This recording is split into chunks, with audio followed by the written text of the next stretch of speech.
Is someone forcing you to reconcile when in reality you're not really ready for it? And they say if you've truly forgiven, if you are a Christian who has forgiven from the heart, you must be reconciled.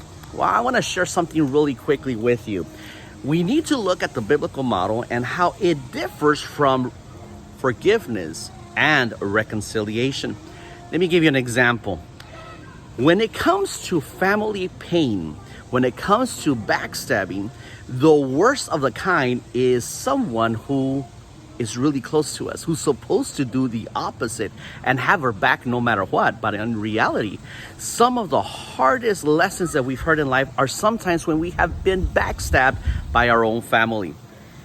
The Bible is filled there's examples on how brothers can at times be the worst people to inflict pain on the family.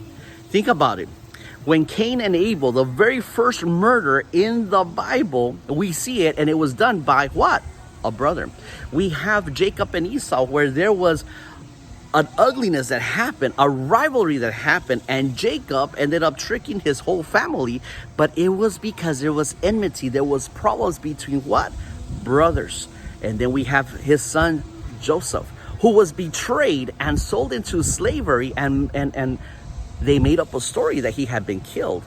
And they deceived their father Jacob, who deceived his father. And it was all done by his own brothers. What's interesting is that we also have that picture of the church when the church is represented in the Bible in the book Song of Songs in the Old Testament. And the church is the bride and the king is King Jesus. And it's interesting because let's look at all these step by step. The first one, Joseph or let's go to Jacob and Esau. Jacob had to flee away so that Esau wouldn't kill him. Literally, his own brother wanted to kill him. Imagine that. It got that bad. Now, there was forgiveness. But did you know that it took, according to the Bible, 14 years for them to be fully reconciled? And when they finally did, the Bible says that they embraced so much that they cried on each other's neck, and they cried out of joy because the time for reconciliation had come. See, forgiveness should be done immediately, but reconciliation is a process. Trust is a process. Let me give you another example. Jacob had a son.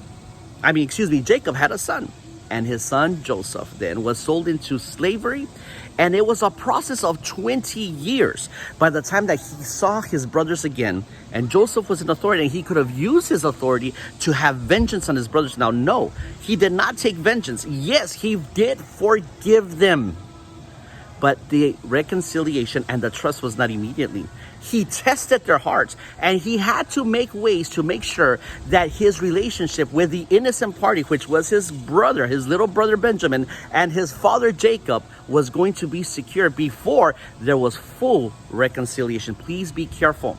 Don't let someone force you into reconciliation in the name of damaging the innocent party as well.